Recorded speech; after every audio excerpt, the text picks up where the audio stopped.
Hello, guys. Hope that you are able to hear me. This time is just me.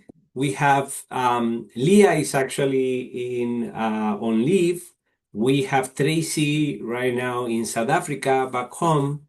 Alessandra is will not be able to connect today, so it's just you and me, and just a conversation. I have actually pushed the buttons here to allow you to talk at any point. So please just feel free to interject, to ask questions, to make comments and all.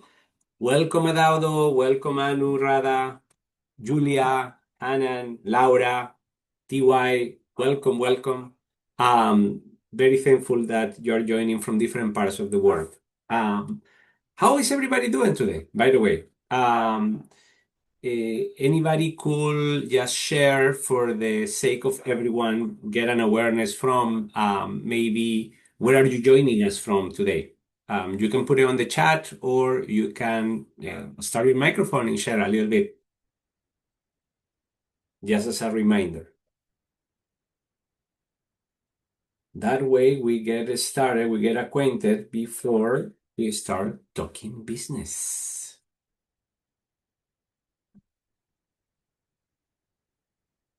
Let me see. I'm just gonna take a chance here in case anybody can actually say something. Julia, please go ahead.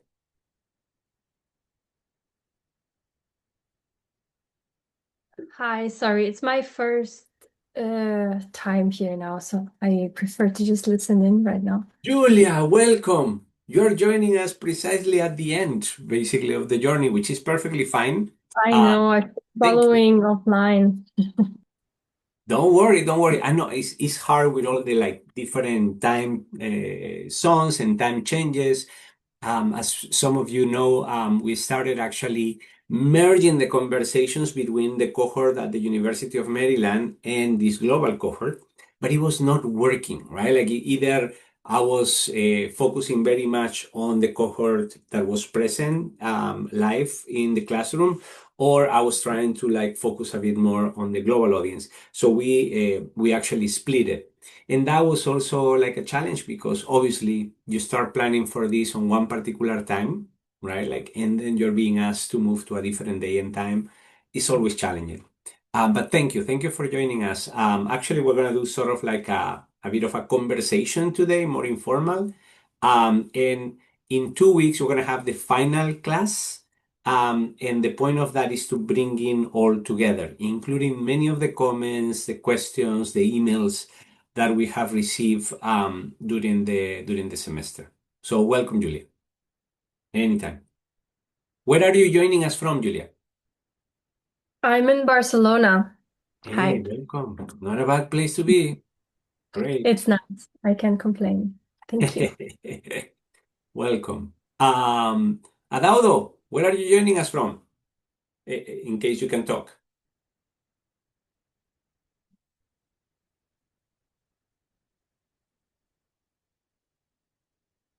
Let me know, Adaudo, in any case, if you can join or share a little bit in a moment. Otherwise, feel free to do it on the chat box.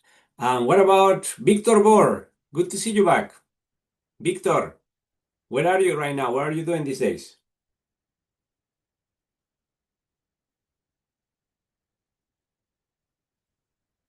Let me know, Victor, if you can talk. Victor, as he probably knows, I have become a follower of him on LinkedIn too. Not always doing a lot of great stuff. Oh, yeah, Nairobi, excellent. Wonderful, welcome. We have, of course, Anurada joining us from India. Welcome here. Anurada, I never asked you where in India, actually. Are you in Delhi or Chennai or Bombay? Bombay, let me know. Mumbai. Let us know with a message whenever you have a chance. Excellent. All right, let's chat. Have Laura too. Okay, excellent. Good, good, good. Welcome, welcome everybody. Now, most of you guys, right, like are the ones that have been following this class every single session, right? Like, so I'm very thankful because it's not easy, and I understand time difference, other responsibilities, and all. So We took like a break of 2 weeks, partially because originally we were planning to actually have the classes from wherever in the world we were, right? Like, but of course things got complicated. So last week I actually was in Zambia. This was as part of an invitation in co-creation process that we are doing with our friends of ActionAid Zambia over there, around issues of just energy transition. It was great. We are posting slowly, but we're posting information about what we did. Please feel free to take a look at that material if you have questions, right? Like, or you or people that you work with are pondering the same kind of issues, right? They have kind of questions around energy transition or democracy, agency. Please let us know. We're always interested in knowing, right? Like who else is working in these topics, trying to find a different path if you want, to tackle some of these complex challenges. This is what this class has been all about during the whole semester. So welcome for that. And the week before, I was in Colombia at the first Transitioning International Conference. This was an effort by initially 20 countries. In the end, you had representation, I believe, of 57 countries. But this was an initiative of 20 countries that were really disappointed, frustrated at the COP process, right? Despite everything that was pushed by the host Brazil, during the last COP, the the the reason behind is mainly this takeover, in many ways, by a lot of lobbies representatives during the COP process. So there was a group of country representatives that decided, well, we're gonna actually have a separate conference that focuses more on implementation, right, and getting things done.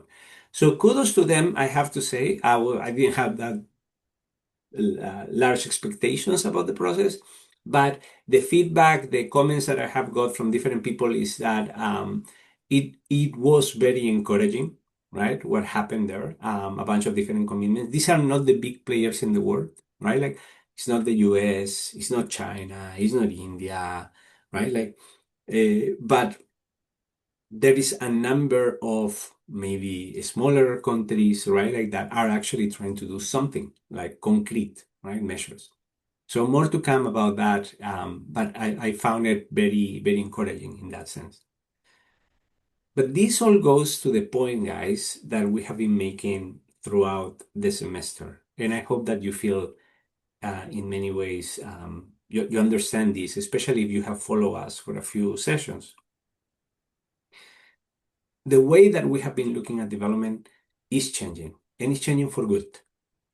Number one, right? Like we're less focused on these big questions about like, does this work? Does this not work? Many times, like more focused on ideology than anything else, right? Is aid good or bad? Is growth good or bad?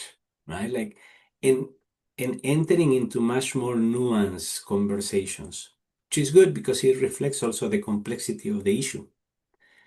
And by pushing ourselves into a conversation on how to tackle complex issues in a more diverse way, right? What we are doing too is pushing the boundaries of what do we do about this, which has forced us as a community over the last 20, 25 years, right, to look for alternatives in terms of tools. So at some point, if you recall, we discussed how very much the ambition of our goal, right, will define also the ambition, the complexity, the types of tools that we are able to build, create, shape, adapt over time. And we'll go through it in a moment. Hopefully, I can find the right slide for that I showed you a few classes ago. But this is important because this opens a window of opportunity. 25 years ago, like the conversation about social movements, power in development processes, think about it if you are as old or like maybe a bit less older than me. Right? It was not there. It was simply not there. That was not a conversation. We were talking about econometric analysis and these large panels of data across countries, across time, just trying to prove a point, basically. You may have like two very prominent economists actually doing analysis on the same question using different cuts of the data and actually finding two very different answers, a yes or a no on a particular path, on a particular type of policy, on a particular type of intervention. And yet here we are, where we have found sort of like an easy compromise over time. We talk about the uneasy compromise from the late 90s towards now, where I mean we have a different outlook to development, even though at the global level in particular, we seem to have more nuance at the macro level, we still seem to be stuck in many of the processes. Okay?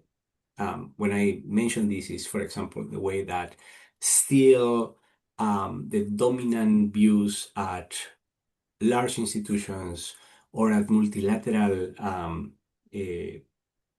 mechanisms, right, still are managed.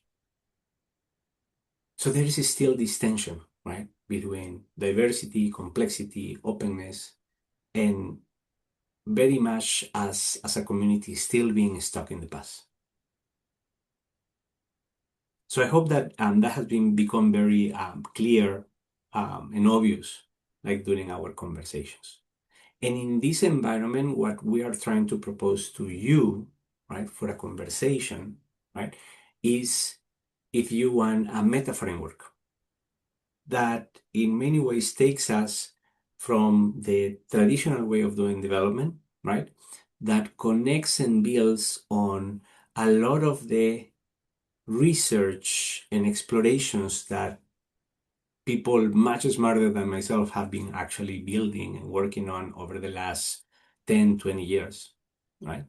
And trying to put it together under a narrative. And the narrative is centered around the concept of strategies.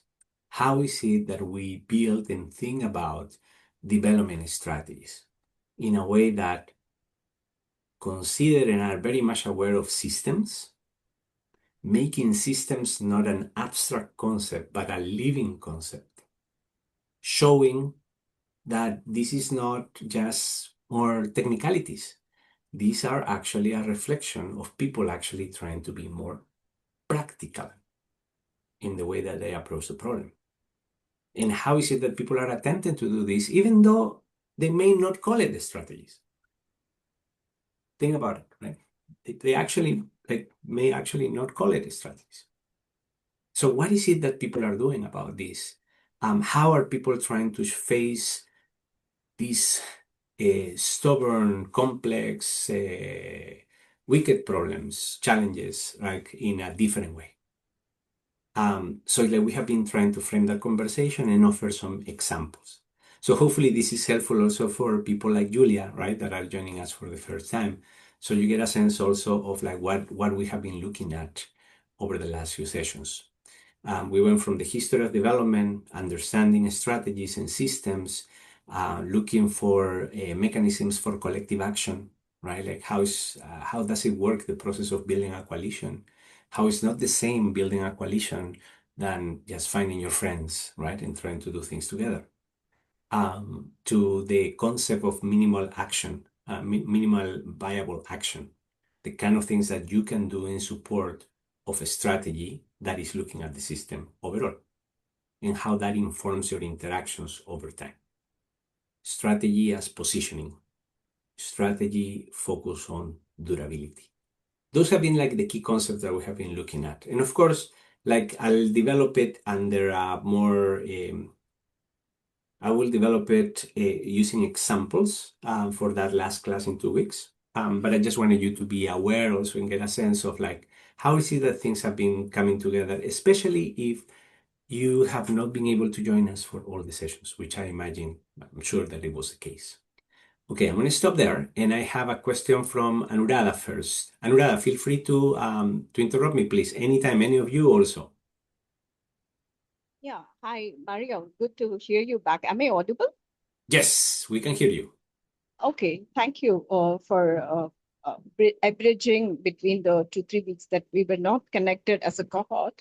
I don't have questions concerning the technicalities. I just want to ask you from the most relevant topics almost everything was relevant, but what I felt was most interesting and it would be useful for the cohort. I made a synthesis of what my professional contribution in field has been globally from the topics and the concepts that you've dealt during the different sessions. It's near complete, but not so perfectly complete. So when do you think would be a tentative schedule that within which I can send that across to you? No, absolutely. Please. I mean, I would love that. And this is actually a good material before. I'm answering the other question about the material. Yeah, like for example, we discussed a lot about minimum government and maximum governance. For instance, we spoke about how e-procurement was a big shifting needle in promoting transparency globally, and few things related to social audit, social accountability. I've been directly involved in most of these in different regions of the world, but what I wanted to do is not just India, but generics and some specifics. Yeah. It's not theory, but it is also reflecting about specific experiments that were successful and how it actually moved from a traditional system to a very robust, making public sector effectiveness work for the people. So I thought it would be useful even for you as a resource person and also for the cohort and for everyone who's interested. So Yeah. So there are two things there, right? Like because, and thank you. And please send my way like that material. Let's have a conversation. Let's meet separately, right? Like and talk all about. right. I will be very happy to do so. So first All of right. all, Thank you. this is I'm gonna extend this invitation to anybody, right? Like that takes the class. But Yeah. you guys, the guys that have joined this class, right? Like almost all of you, right, like, have been, because I recognize the names also, right? Like we may not have interacted that much, but you have been there, right? Even if it is maybe one of you over there is about just trying to like record the class because you cannot join. I know that you're gonna hear because you care enough to actually like being able to record the session, right? And have that session, that's that sense. So like for me, it's very important that especially this group, right, of you that have been constantly coming back and asking questions, sending messages and all, like I'm very happy to have one-on-ones with you, like once the process of the course has ended. Eh, Thank you. Because I would love to hear precisely what you are suggesting, Anuradha. How is it that what we have been discussing can be specifically applied to the work that you guys are doing or what you would like to do, right, in the future? Right? Like, Absolutely. what are those roadblocks that you may feel. You may feel that you don't have enough of a network on one particular topic that is key to unstock some of the work or like give more potential to some other things that you're doing, right? Like, I mean, I'm Yeah. very happy to do that. Yeah. Sure. That's number one. The Yeah. Thank you. Absolutely, Anuradha. The second point is that everybody is going to get an invitation once the course is open to continue the engagement on specific issues that you have identified. What do I mean by that? When you sign up for the course, right, like you probably remember, we gave you a form. And in that form, right, we had interest, we had expertise, and a question about what would you be interested in giving to others, right? Like being mentoring, right? Like or advisory or like having conversations about specific topics. What we are doing is like that information together with the information of other people that we have in our network, right? The Governance Explorers Network. we are actually going to create matching questions or topics, right? And we are going to invite you, if you want, you take it. If you cannot, that's perfectly fine, right? Like to actually come together in a virtual space. You will have access to a virtual space that we provide for free, okay? To discuss a concrete question that you are interested in, and where we are mapping you with other people around the world that are interested or looking at the same question, okay? And the point of that virtual space, right, that we're going to present in 2 weeks also when we do the last class, all right, is that it will be an opportunity where you will have around that question toolkits, right? Like you will have access to a Miro board dedicated for that group, right? And you will have a Zoom dedicated link. Over time, we want to make this more sophisticated. Ideally, over time, we will have like an AI tool, for example, around that particular question, right? Like, and then what we want is to create incentives, right? Like for you, for the group that looks at that question, right? Like to propose a few ideas to explore. And among those ideas that will be commented on, get feedback from the group, right? Like the idea is to be able to test some of those ideas, show some demonstration effects based on those ideas that can follow. That is how we intend to fulfill also our mission as an accelerator of coalitions. And how is it that we are exploring coalitions among people that maybe are not even living in the same country, but that are interested in the same topics? So we want to see how far we can get with this, and hopefully this is helpful if of interest. I know that not everybody is going to join. Not everybody is going to be able to follow up. There are different issues, maybe connectivity, maybe the time difference, maybe it doesn't work, okay? But I want you to have that option if you want to take it, all right? We expect that these groups are probably going to be formed initially, like in terms of numbers, probably between 6 to 10 people, right, in each group that will be relatively active. And the idea is to be able to prompt to generate some incentives for people to participate and engage. Maybe blogs that can be published through the Governance Action Hub, right? Like, or short articles where you will be the authors, right, of that. The potential also of like some seed grants, right, eventually, et cetera, et cetera, et cetera. So I'm just giving you this as a preview, right? Like we're going to talk with slides and show you like the place, et cetera, in 2 weeks.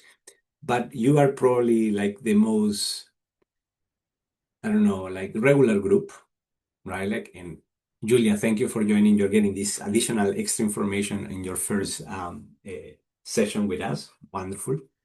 But it's like my point is that this was never about a course. Okay, you can also just take the course, take the exam survey that we're sending on Friday, right? Like, and get your certificate, and that's okay, right? Like, that's perfectly fine, right? Like, but I want you to have the option of exploring further if you are interested. If over time, right, like say Anuradha, we have discussed this before, right? Like there is a space and interest around the issues that you are looking at from the public management perspective, for example, to organize something in country, right, in India. Fantastic. Let's explore it, right? We may be actually able to do it. We're actually talking to some people through the course, actually. I got connected with people at Bragg University in Bangladesh, right? And they are interested in looking at some of these using as platform their peace cafes.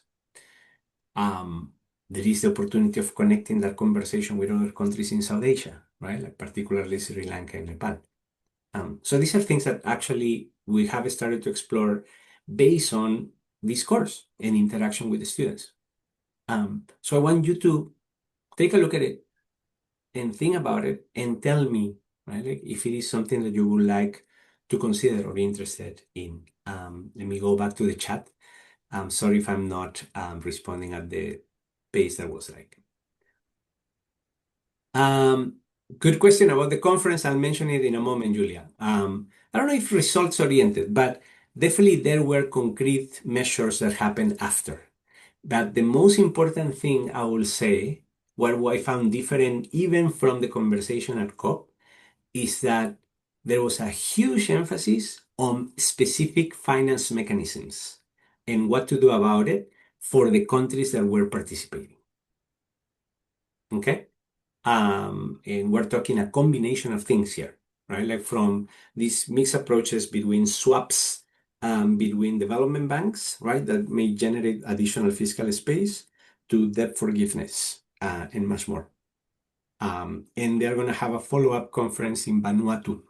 I believe it's early next year. I guess that the idea is to do it always after the COP as a way to react to what happened in the COP and maybe show like that it is possible to do something else.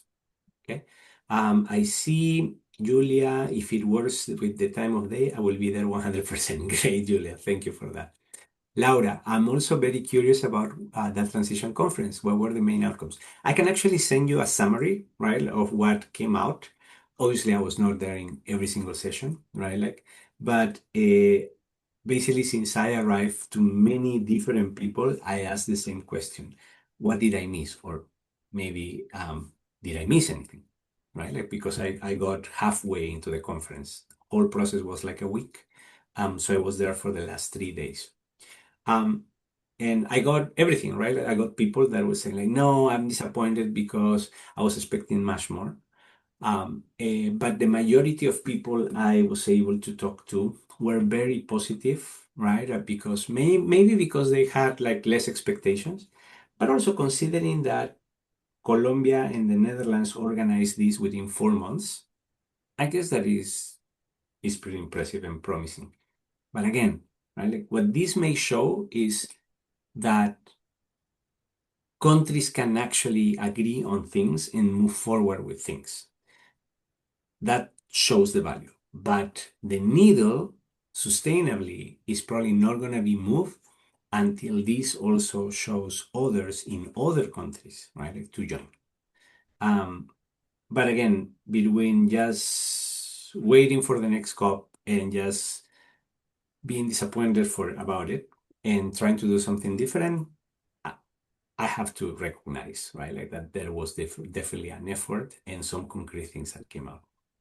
Colombia specifically like committed and actually like stop all exploration of oil 2 days after the conference ended and after signing a number of compromises.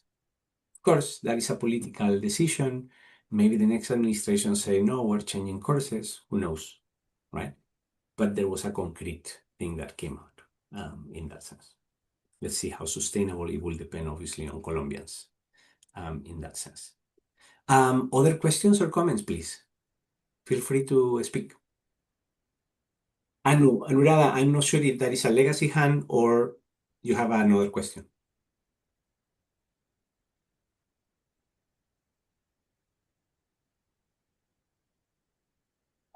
Mario, hi. Am I audible? Yes, we can hear you. Okay. This is just reflecting upon what you mentioned right now. I think you also mentioned something to me. I was just trying to read it because I had some disturbance hearing you out. Yeah, that is certainly possible because I was just wanting to, certain topics could have been in depth because I understand there are a lot of constraints in how sessions are delivered. And I also understand there are a lot of people who come with certain amount of highly rich regional knowledge and experience. Like, for instance, India, Brazil, South Africa could be one interesting perspective we could study in certain contexts in depth, and it can also be in terms of a, like a knowledge management event or something. Another one could be South Asia contextual thing. So I just wanted to reassure and reaffirm that that's definitely possible. Let me think through slightly deeply in that context, and I will write an email to you about it. Please do so. Do so. And I encourage all others that may be interested in exploring a few ideas. Victor, I have been very interested in the work that you're doing from Nairobi. I have been following everything that you post also on LinkedIn. I'm very grateful that you are here. So I would love also to explore what is it that we can do together over time. And of course, the invitation is open to anybody. Next week, for example, we are going to be in Morocco. That's why we're not having the last class next week. We want to wait until the following. And in Morocco, this is a collaboration that has been in the making for a while with the School for Collective Intelligence. So the School of Collective Intelligence was formed at the, I guess it's Mohammed VI University in Rabat 5 or 6 years ago. They just had their first cohort of students, and actually some alumni are going to be next week for a reunion, and we're going to bring together the students of the School of Collective Intelligence with the School of Government and Politics. And we're going to have a co-creation workshop around democracy as agency, with some concrete examples that we're going to be discussing over there. And the point of all this is to be able to raise the profile of this discussion on strategies around concrete questions. So we expect a number of diverse perspectives from around the world that come out from that conversation, right? Like some discussion about strategy. But then we're taking that conversation to practice in Peru the second week of July, right? Like where we're going to have a large co-creation process with respect about 100 young people interested or working on issues related to democracy in the country. And we want to seize the opportunity of the weeks right after the runoff election that is happening in Peru in mid-June, right? Like because we believe there's going to be a lot of energy to discuss about the system and how it's not working for people, simply. So of course, in democracy, climate, we're working on issues of local development, right? Like we look very much at the issue of democracy as an issue of also local development because it's an opportunity for people to engage in practical issues that they care about, right? Like not just about defending a system just because it's better than everything else, right? Like, or not as bad as everything else. But how is it that you make democracy a living thing? Something that you actually care about, right? Like when the system in many countries, many people may actually feel discouraged or not supportive of democracy because they feel that the system has failed them. But understanding why is it that it has failed and how is it that we can shape it as a better system that works for people is key, right? Like, and we see local development processes, for example, as that. As part of that opportunity to engage people. So I will be very interested also, right? Like, let me just, what I want to do, and well, it's going to be a short class, probably. I want to just go back a little bit about the concept of strategy because I feel that it's so important and I keep talking about it and how is it that we're approaching strategy. But please interrupt me at any point with some questions or suggestions. If you want to share your story, right, like about what you are doing, I would love to hear it, right? Like, or the topics that you are looking at, for example. What are the struggles that you have had, right? So, like, I'm going here to class 3, I guess. This is probably class 3. Class 3, yes, February 16, right? When we introduce the concept of strategies. And as I told you, I'm not making things up, right? Like what we are trying is to synthesize, to bring together, right? Like many of the conversations that are out there, even though they may not be directly coming from your usual suspects. Okay. So for example, right, like we talk about Michael Woolcock's work at the World Bank, like somebody that I know personally and I have learned a lot from. I have taken his seminars at the World Bank when I used to work over there, right? Like, and Michael is an anthropologist and I mean, like he's deeply committed to the issues that he looks at. And from a lot of his work, I'm bringing very much the concept of adaptation. He has this work with Matt Andrews also from Harvard around PDIAs, right? Problem-driven iterative adaptation. So great, you can look at the tool, you can look at the acronym and what part of the acronym means. But what is behind is the importance of adaptation ultimately. How is it that you are able to adapt over time and during implementation? So not designing based on adaptation, but also managing a program with adaptation in mind. But to do this, you need a North Star. You need to know where is it that you are going.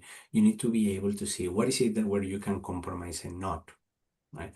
But this importance of avoiding just copy pasting, which has been sadly the tradition in development for many years, right? Like this isomorphic mimicry, right?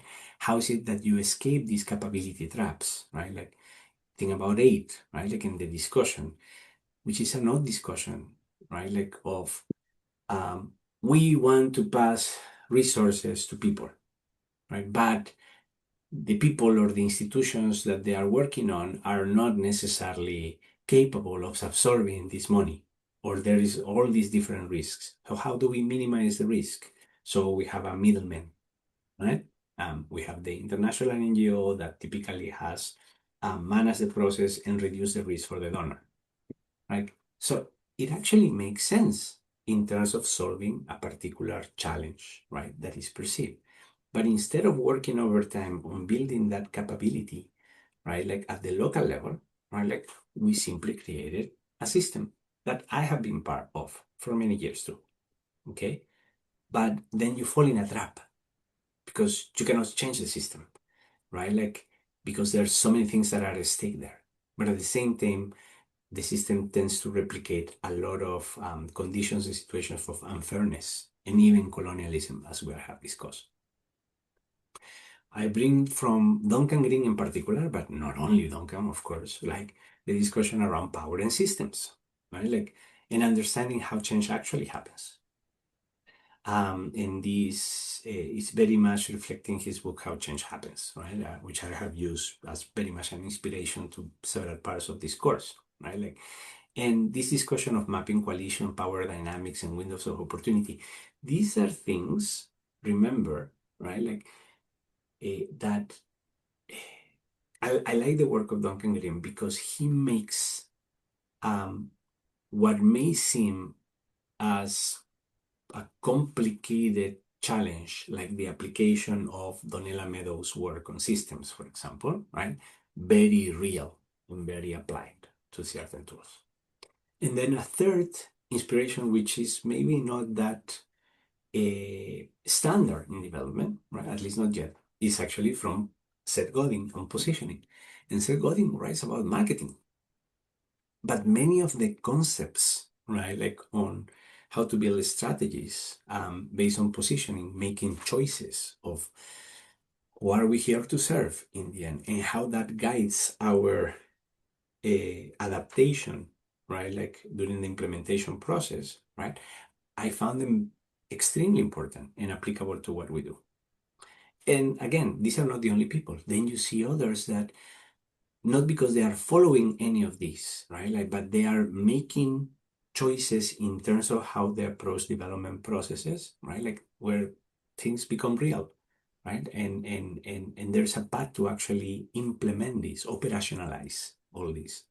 And there I'm talking, for example, about Mariana Mazzucato, right? Or the work of Yuan-Yang Ang, right? Who have been, if I have to summarize the whole class and the references, we have been giving you references for every class, right? Like if I have to summarize 5 people, emphasize people, regardless of their, you can go for the different books, right? Like 5 people that particularly we have shaped this course around is the work of these 5 people. Okay, and you will recognize it if you go back to the sources and read what they have been doing. Are these frameworks and this idea perfect?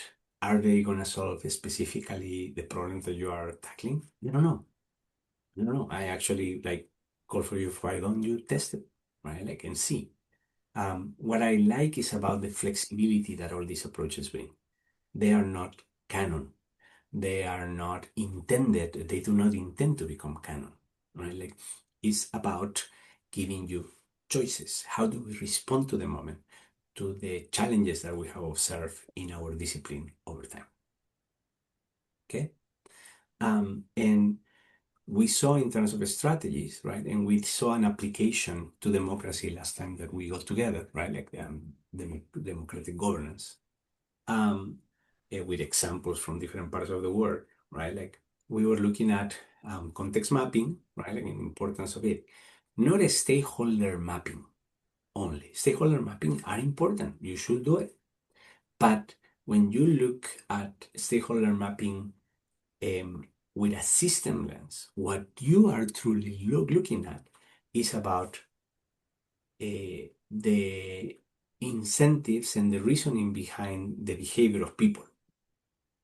And that behavior may be motivated by the position that they have in a particular society, right?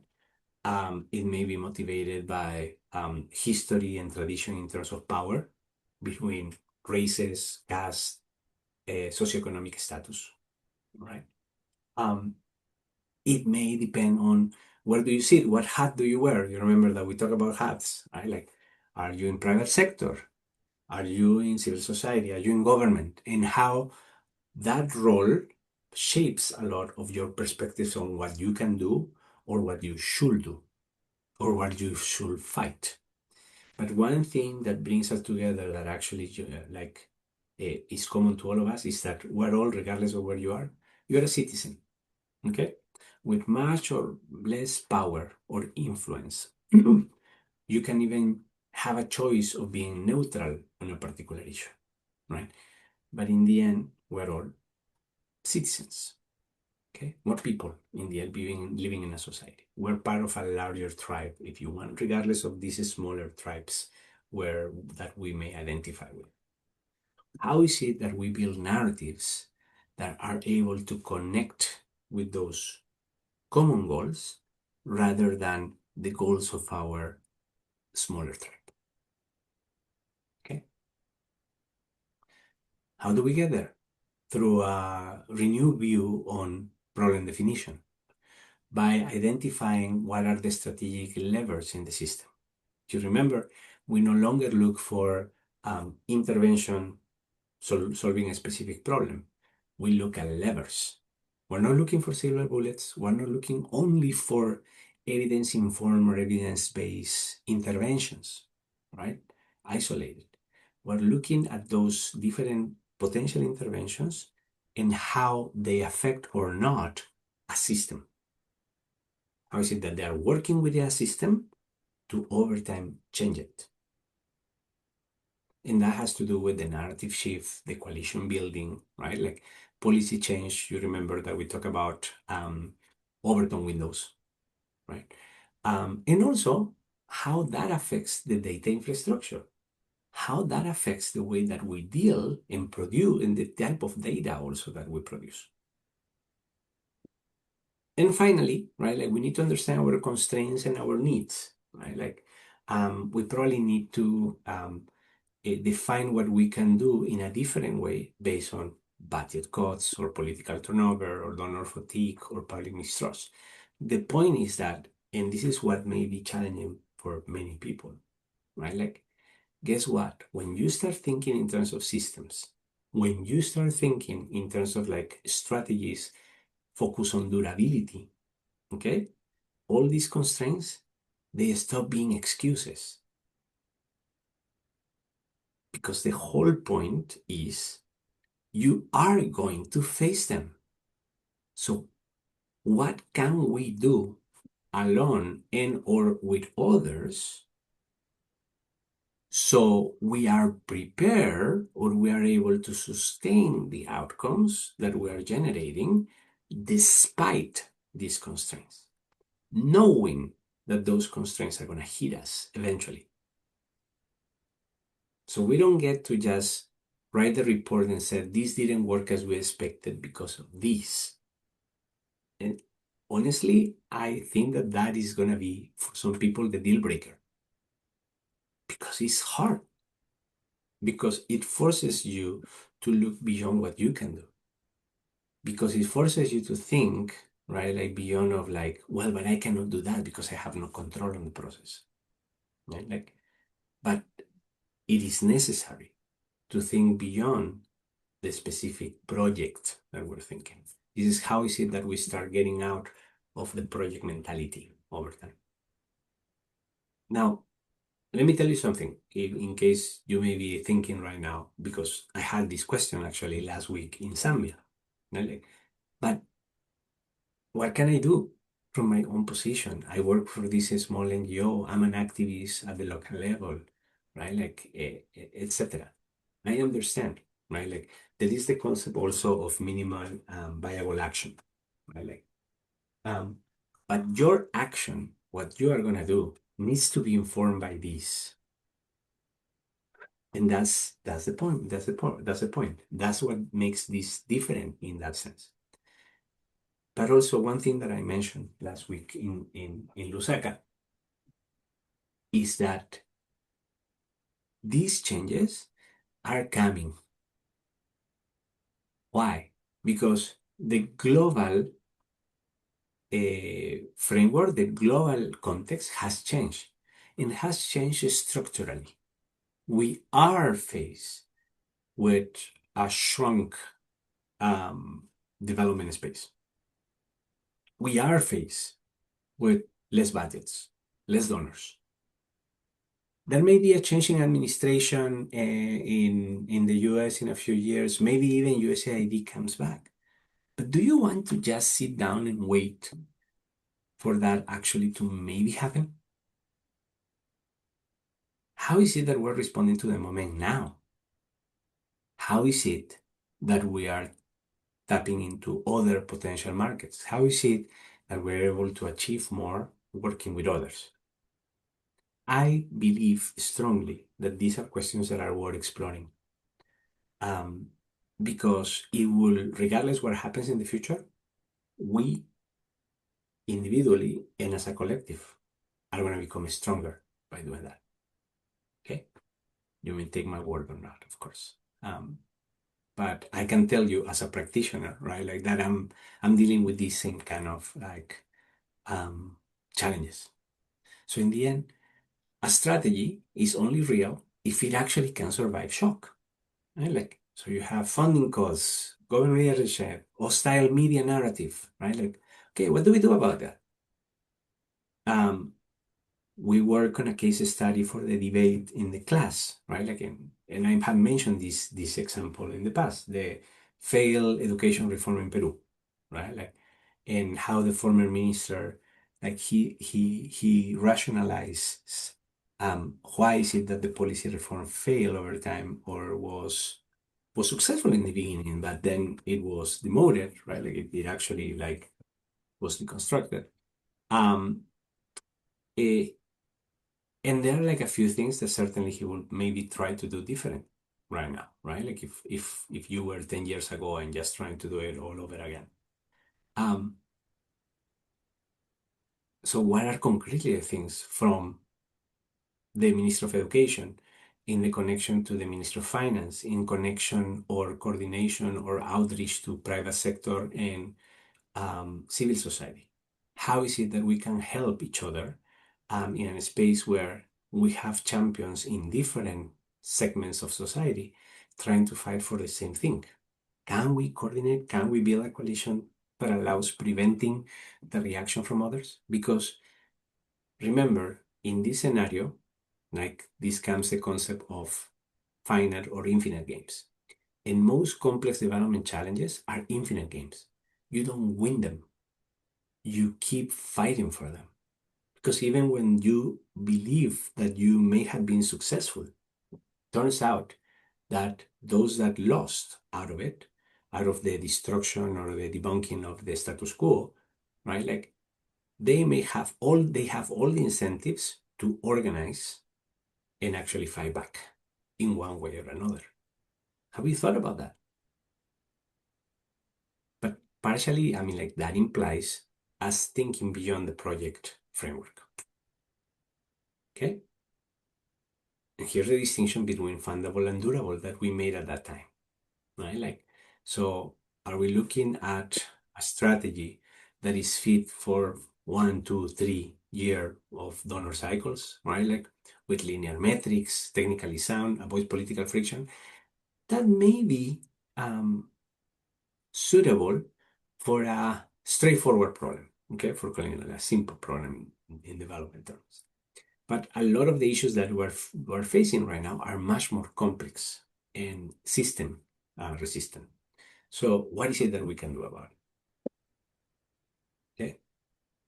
How is it that we build these anchors in the world that we go? Okay.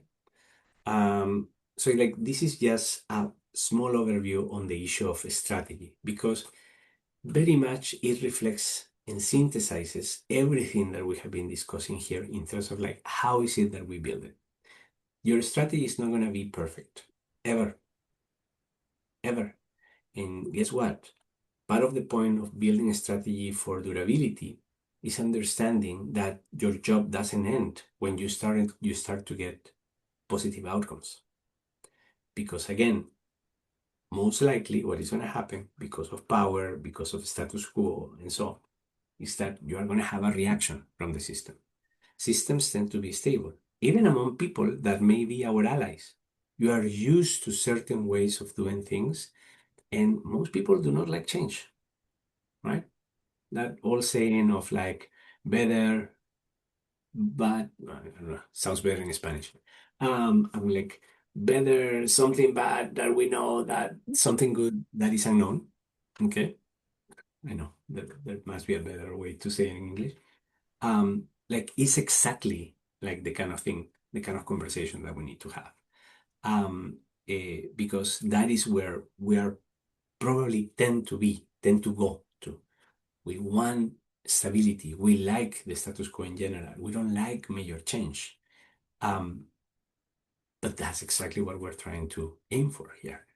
Like changing the way that we do things, changing power structures, right? Like building a different way, a different balance where not only the voices, but the actions, right? Like the engagement of people, the agency of people become much more important in the conversation, not just a number. I'm going to stop there because, again, what I wanted is just to have a conversation and a summary based on your interests. I appreciate your feedback. I'm going to go back to the chat really quick. But also, if anybody wants to intervene or ask questions, that would be great. Victor definitely will follow up. Julia, you were saying almost 20 minutes ago, I'm sorry. There is such a huge challenge. I feel once you are active in improving things, there is a lot of self-doubt, criticism, also from within, as no process is perfect at the start. Absolutely. Absolutely. The question is, do we have the tools to try to do something different? This is just an attempt to shape that conversation. Awesome. So please, we have been almost an hour. I just want to know if you guys have questions, comments, suggestions. Please share anything. I'm very thankful that we have here probably the people that have been the most with us during the last few weeks. Just a reminder, right? Like on Friday, you should look at your emails. We are gonna release the questions, which is more like a survey. You're gonna notice, right? Like this is not your typical exam. I'm trying to see how this can reflect or is linked to things that you are looking at. So this is not your classic exam when I'm gonna ask you, what is a strategy, right? Like, tell me what are the different steps in the systems ladder, okay? I mean, that you can go to ChatGPT and type the questions and type the answers, okay? This is more like I call it a survey test, in the sense that I'm trying to get on to the idea of like how this can be potentially applied to things, to issues that you're looking at. And you will have the option. Some of you have many years of experience and are working in development. Others of you are interested in development but not working in development, and others are just starting their career. We completely understand that, right? But the idea is for this to be able to be useful to you over time in terms of how do you take it away. Otherwise, look, for me, it will be very easy. Let's just give the 500 something people that sign up the certificate here. But hopefully this is helpful also in terms of next steps. This is called the Reclaiming Development Project. This is not the Reclaiming Development course. The course is just the first step. As we have mentioned before, right? Like we had already 2 test drives of a practitioner engagement, conversation between the class participants with development practitioners. We're going to start having more of those, right? Like regularly. Doesn't have to be every week, right? Like, but we'll probably do one once a month, right? Like during this year, where we're going to be looking at the issues that we discussed during the course, right? But from the point of view of practitioners, right? Like in how people are actually dealing with these questions in the day-to-day, okay? So we'll have, I'm coordinating one around state capture, for example, right now, that we should have hopefully in June. And then another one more broadly on the future of development. And I want to have another one on innovation and AI, for example, right? Like those are the first 3 that I'm trying to set up for the coming months. And the idea of those is not to be panels, is to be conversations. So we will invite people that took the course, right? Like that are working on those issues too, to join the same way that it will be a fishbowl panel, right? Like when you join at different points during the conversation, right? And you are able to interact with those maybe experts, practitioners and so. And hopefully you will find that useful. And then remember, we have the co-creation processes in countries. We already had Zambia, we had Colombia, we are having Morocco and Peru next, right? Potentially one in Bangladesh that I mentioned before, I was discussing, another one in the Philippines, right? That is coming too. We still don't have dates. But we do all that with partners, right? If there are partners interested in throwing through that process, great. And then all the information, the course, the practitioner dialogues, the co-creation processes, we're going to be synthesizing that into a publication to be released at the end of the year. And if you contributed in any way, your name will be also in that publication for that section as contributor. That's it, in case you didn't know about the project overall, right? This goes especially for Julia, but as a reminder to everybody, I have mentioned some of these before. Let's open it up for any questions or comments that you may have. And then we will just stop.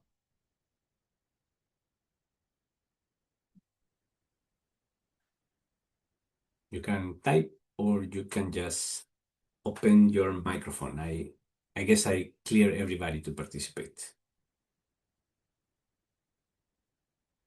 No, I'm allowing Kayona, Hanan here to join later.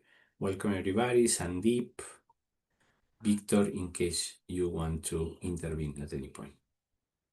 Sandeep, is your microphone open? Would you like to intervene, or Kayona?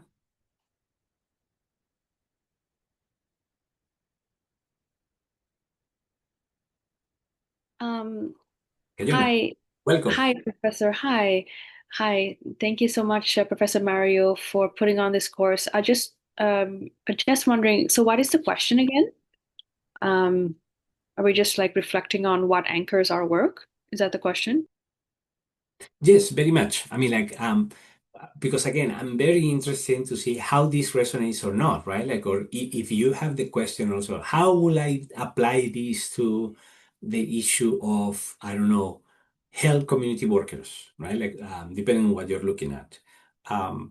Like those kind of questions are very helpful for me because they also help me design case studies over time based on interest of the participants. Yeah. I think so for me personally, I'm sort of hoping to use this great course in development to help me with my new organization.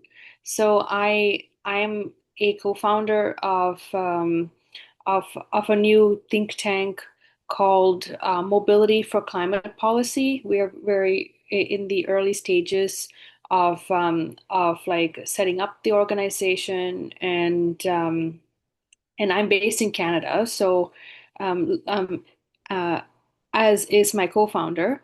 But I think there were some really good principles, and I'm hoping to go back and to review the notes again. And yeah, like this is a really good question. Like, what anchors your work? And our new and emerging nonprofit is going to help uh, um, sort of um, help produce research and like policy um, awareness, policy briefs on climate, especially between the North and the South, and understanding climate mobility. So I'm especially interested in the sessions pertaining to climate, and I think yeah, like this course has really provided some really good material and just like helped to understand a lot about systems thinking that I can use for my work with my new nonprofit. So yeah, I'm just really excited to go back and to think about all these things in greater depth. Yeah, thank you. Thank you. I appreciate very much that intervention. Definitely something to keep in mind. I mean, think tanks have been struggling for a while with this mission that is typically assigned to them, right? Which is influencing policy ultimately, right? I will even frame it further, like influencing action, right? Like because policy may be like the result of a long process, right? Or it may actually happen really quick, but it doesn't mean necessarily that things are even implementing, even though you may have the policy or the law, right? Like so, this is actually something that I respect and care about very much in terms of like people asking this question, what does it mean in the end to influence in the processes, right? Like, and what is the role of think tanks in all this conversation, when even some of them have been politicized over time. Why? Because if a government that is trying to control things in a particular place, right, an authoritarian government, like wants to influence policies and minds over time, like having a think tank on your side can be very instrumental, right? And that happens everywhere, huh? Like happens in Europe, it happens in the US, it happens in other parts of the world. Like, so it is such an important role, right? And those that are trying to control systems know that it's an important role. How is it that you're dealing with that, right? Like as a think tank over time. Next week, when we're going to Morocco, we're going to be there also for the On Think Tanks conference, this international gathering. And we are actually like bringing together several think tanks to talk about their climate governance strategies in a side event that is happening next Friday. But happy also to share notes, Kayona, on that, exchange notes on that. Yeah, for sure. Yeah, I'd be happy to yeah, to go further with this. Yeah, thank you very much. Yeah, definitely. Thank you. Absolutely. Anybody else? Any other comment around?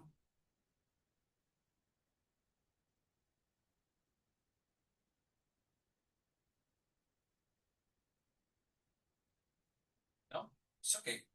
No worries. 7 y esta mañana me fui, no. I was looking for a reference and maybe I can send it to you, Kayona. I don't remember this company. But especially on climate mobility, right? Like there was also a whole line of conversation about climate mobility at the conference in Colombia. So I remember the work of Carbon Tracker. Mark Campanale is the director. You may want to look a little bit about what they have been doing and what they have been discussing at the conference. And there's another company that I don't remember that has been focusing very much in partnerships with indigenous communities, not corporate social responsibility, but partnerships about climate mobility. that I found it very promising. So we had the perspective from communities from that in the event that we had in Santa Marta. But yeah, happy to follow up that conversation. Really quick chat, mobility for climate policy. Yes. Q&A. Laura, and I have an anonymous attendee. Laura, not direct on point, a more general question regarding the future of development. Since we all know now that we cannot have infinite growth on a planet with finite resources, yeah, you think development can be integrated under a degrowth framework? Yeah, absolutely. I mean, and I guess that, of course, it's going to force us to drop many of our original assumptions for development. What I mentioned in the beginning, right, like, is that we are stuck right now. We're better than 20 years ago, but we're a bit like in a difficult place, right? Like where we have all our traditions and the things that we learn like over the years. I myself, when I was in grad school, I'm not even telling you like a undergrad, right? Like and it's like the way that we were approaching the conversations on development, the way that the course on development challenges, which is the equivalent of this, right, what I'm giving now at the University of Maryland, was shaped, was very different, right? But I love, for example, my work at the University of Maryland because the way that they have been approaching development has also been shaped, right, on the work on degrowth or economics in a limited resource world that people have done at the university over the years. But that opens a window to having those conversations. There may be other schools that may be actually much, I don't know, fancy, Ivy League even, etc. But they may have like a bit more rigid traditions in that sense. But even there's always people that are trying to push for change and a wider look at the issues. So yeah, I definitely believe not development the way that it was built and created, right, in the 50s, 60s, 70s. And again, if you have been following, like we still have a lot of that DNA stuck in our head, right? Like sort of like holding us back. But I am extremely encouraged at the richness of perspectives and the openness and the nuance that has been introduced in the development world, especially in the last 20 years. That's another reason why, if you go back to the materials and you look at the syllabus, not the syllabus, but the references that we put as companion to each course, except for a few classics, all the literature, one rule that I have is that it cannot be more than 10 years old. And that's the reason. I typically actually prioritize the last 5 years of resources. In some cases, if you remember on climate, for example, I remember at some point, one report from OECD came the week before, and the next week I use it actually for the lecture. Because things keep changing. And going farther than 10 years, and sometimes farther than 5 years, right, depending on what we're looking at, it may actually not be worth it, except for understanding why is it that it took us so long to figure it out that we have to be a bit more flexible, adaptable, system aware. So hopefully that is helpful. An anonymous attendee, I just wanted to respond this regarding multi-stakeholder co-creation. What are the ways to increase the ability to raise critical awareness or consciousness, thereby enhancing participants' ability to see the system and work from a systems lens? Probably the first step, right, anonymous attendee, is not frame it as a systems conversation. And I guess that you get it, right? Like, if I come to this class and I tell you, read Donella Meadows, and actually I think that she does a very good job, okay, at discussing systems. But if you haven't had that introduction, right, or like you are not familiar with it, or you're not translating the frameworks into concrete things, it can be intimidating or it may be easily dismissed or perceived as impractical. Right? I have people that I admire and that I work with, right? That, oh yeah, systems, yeah, it makes sense, but like it's not all. No. Let's focus on data, right? It's not a bad thing. Data is extremely important, but the way that we use data and the way that we pursue data is also influenced by the way that we're looking or not looking at systems. So in that development class, right, I'm telling you and talking about systems, but what is the narrative behind that we're building? That's the point, right? And our identification of the system is going to be very diverse. Now, this is even more important for multi-stakeholder co-creation, because if you say, well, I want to co-create, so I bring everybody in the room that thinks like me or that understands already systems. Understanding systems is not an issue of education, okay, or level of education. The point is that everybody, it doesn't matter your level of education, your income level, etc., right? Like your income bracket, right? Like we all tend to think like to believe in certain things based on our identification of those things either working or being the right thing to do, right? And that's in the end what has to do with ideology, right? Like when ideology drives things, ideology can be very helpful in orienting our work in the way that we approach things. But when it doesn't allow us to adapt and change over time, it doesn't allow us to ask ourselves, maybe there is a problem with using this framework for this specific problem, right? Then it becomes a liability. So the first step to create awareness is also to engage into these conversations with groups and with people that not necessarily think like us. And that is very hard. And it's more an art than a science, right? It may be involving, as we have been trying in places like Peru, for example, engage mining companies separately first, right? Trying to understand the thinking, the constraints, the limitations internally that they may have.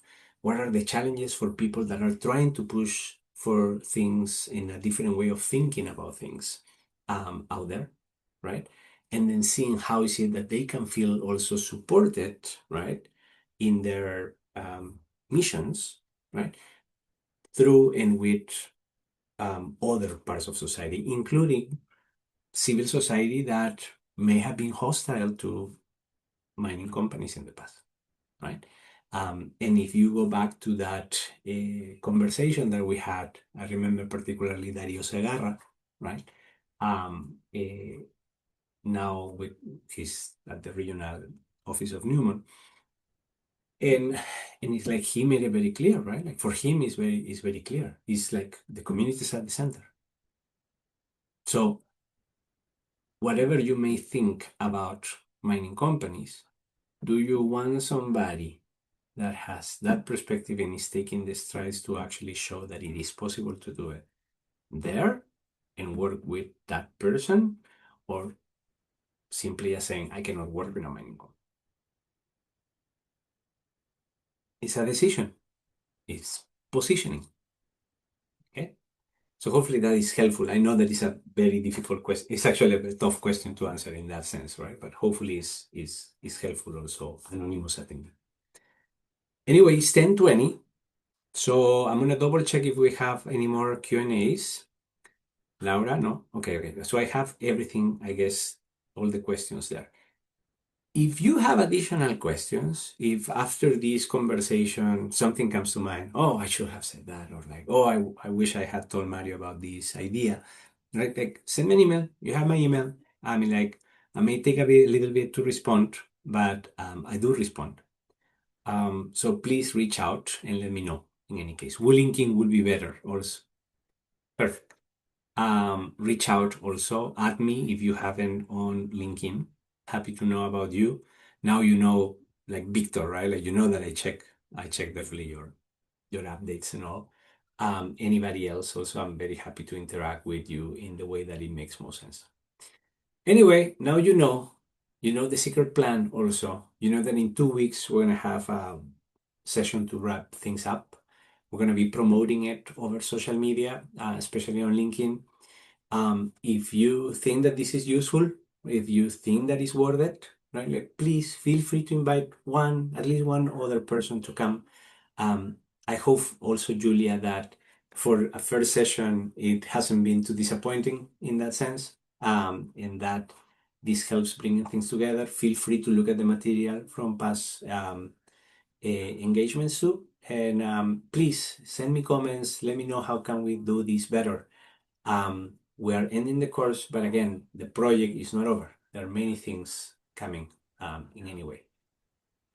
Perfect. Cayona, yes, share more. That sounds great. Share details, please, Cayona, about this.